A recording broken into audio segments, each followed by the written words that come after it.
بیوی ہو تو ایسی۔ ایک بادشاہ محل کی چھت پر ٹہلنے چلا گیا۔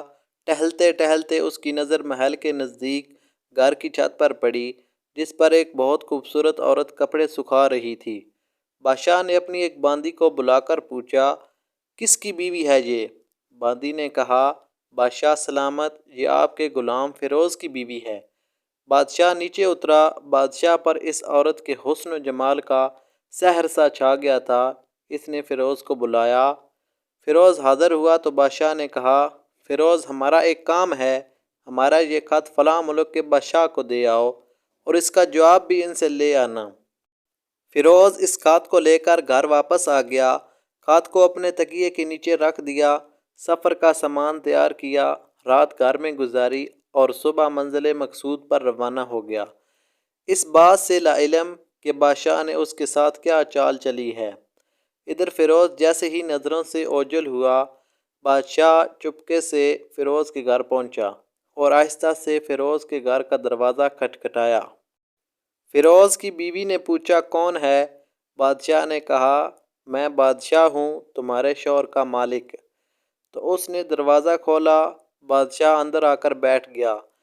فیروز کی بیوی نے حیران ہو کر کہا، آج بادشاہ سلامت یہاں ہمارے غریب خانے میں؟ بادشاہ نے کہا، میں یہاں مہمان بن کر آیا ہوں۔ فیروز کی بیوی نے بادشاہ کا مطلب سمجھ کر کہا، میں اللہ کی پناہ چاہتی ہوں آپ کے اس طرح آنے سے، جس میں مجھے کوئی خیر نظر نہیں آ رہی۔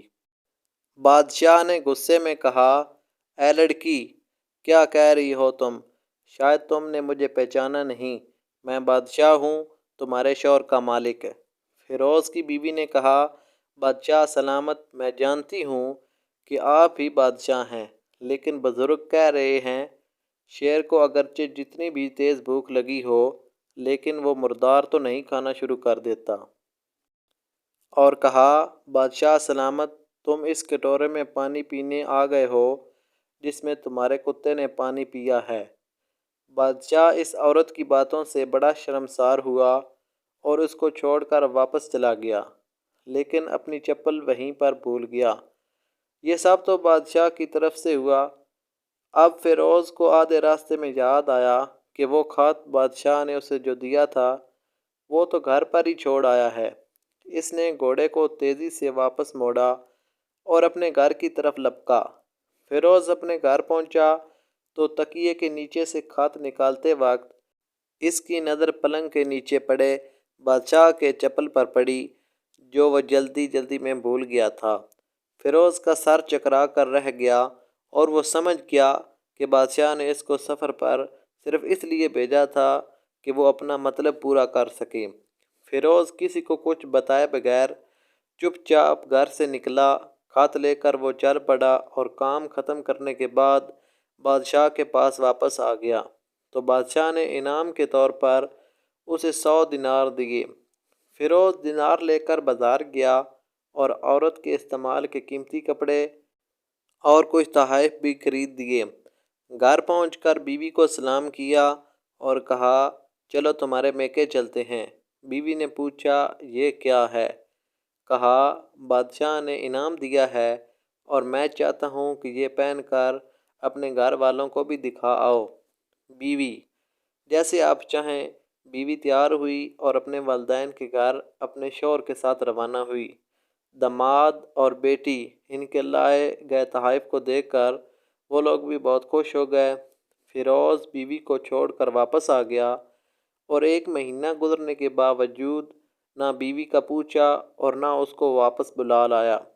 پھر کچھ دن بعد اس کے سالے اس سے ملنے آئے اور اس سے پوچھا، فیروز، آپ ہمیں ہماری بہن سے غصے اور ناراضگی کی وجہ بتائیں یا پھر ہم کو قاضی کے سامنے پیش کریں۔ تو اس نے کہا، اگر تم چاہو تو کر لو، لیکن میرے ذمے اس کا ایسا کوئی حق باقی نہیں جو میں نے ادا نہ کیا ہو۔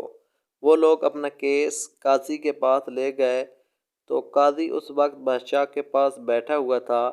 لڑکی کے بھائیوں نے کہا، اللہ بادشاہ سلامت اور قاضی القضاء کو قائم و دائم رکھے۔ قاضی صاحب، ہم نے ایک سرسبز باغ، درخت، پھلوں سے بھرے ہوئے اور ساتھ میں میٹھے پانی کا کنواں اس شخص کے حوالے میں دیا تھا، تو اس شخص نے ہمارا باغ اجاڑ دیا، سارے پھل کھا لیے، درخت کاٹ لیے اور کنویں کو خراب کر کے بند کر دیا۔ قاضی فیروز کی طرف متوجہ ہو کر پوچھا، ہاں تو لڑکے، تم کیا کہتے ہو اس بارے میں؟ فیروز نے کہا، قاضی صاحب، جو باغ مجھے دیا گیا تھا وہ اس سے بہتر حالت میں نے انہیں واپس کیا۔ قاضی نے پوچھا، کیا اس نے باغ تمہارے حوالے ویسی ہی حالت میں واپس کیا ہے جیسے پہلے تھا؟ انہوں نے کہا، ہاں، ویسے ہی حالت میں واپس کیا ہے، لیکن ہم اس سے باغ واپس کرنے کی وجہ پوچھنا چاہتے ہیں۔ قاضی، ہاں فیروز، تم کیا کہنا چاہتے ہو اس بارے میں؟ فیروز نے کہا، قاضی صاحب، میں نے باغ کسی بغض یا نفرت کی وجہ سے نہیں چھوڑا، بلکہ اس لیے چھوڑا کہ ایک دن میں باغ میں آیا تو اس میں نے شیر کے پنجوں کے نشان دیکھے، تو مجھے خوف ہوا کہ شیر مجھے کھا جائے گا، اس لیے شیر کے اکرام کی وجہ سے میں نے باغ میں جانا بند کر دیا۔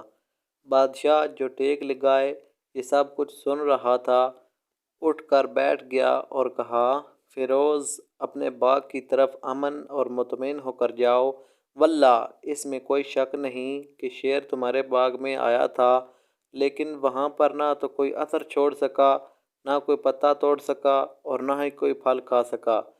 وہ وہاں پر تھوڑی دیر رہا اور مایوس ہو کر لوٹ گیا، اور خدا کی قسم، میں نے کبھی تمہارے جیسے باغ کے گرد لگے مضبوط دیواریں نہیں دیکھیں۔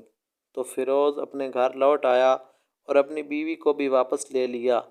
نہ تو قاضی کو پتہ چلا اور نہ ہی کسی اور کو کہ ماجرا کیا تھا۔ کیا خوب بہتر ہے اپنے اہل و عیال کے راز چھپانا تاکہ لوگوں کو پتہ نہ چلے۔ اپنے گھروں کے بھید کسی پر ظاہر نہ ہونے دو۔ اللہ آپ لوگوں کو خوشی سے بھر دے، آپ کے اہل عیال کو، آپ کے مال کو اپنے حفظ و ایمان میں رکھے۔ آمین۔ اور ہاں، سوچنا لازمی، شکریہ، دعا میں یاد رکھنا۔